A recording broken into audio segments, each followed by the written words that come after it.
For 2 minutes. Speaker, I rise in strong opposition to another abdication of our constitutional duty to conduct oversight and protect our most basic civil liberties. This bill extends through June 1, 2015, three provisions contained in the Intelligence Reform of Terrorism Prevention Act and the USA Patriot Act that at the time of their passage constituted an unprecedented expansion of government power and infringement on the American people's privacy.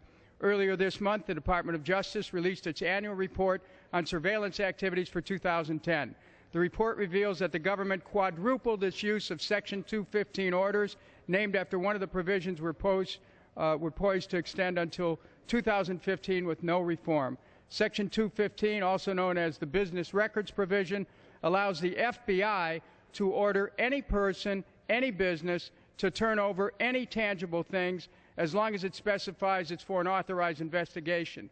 Executed under Section 215 constitute a serious violation of the Fourth Amendment and the First Amendment rights by allowing the government to demand access to records often associated with the exercise of First Amendment rights, such as library records or medical records.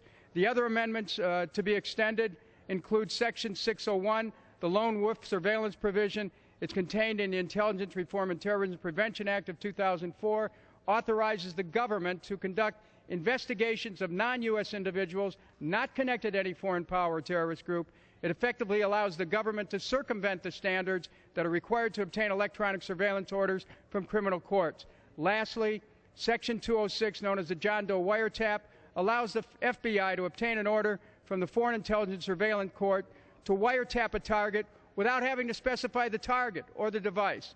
These provisions were given a sunset for a reason. There's an abundance of evidence over the last 10 years that these powers have given the government license to infringe on constitutionally protected privacy of the American people with no accountability. It's time we stop rubber stamping these provisions, reform the Patriot Act, stop big government from reaching into people's private lives.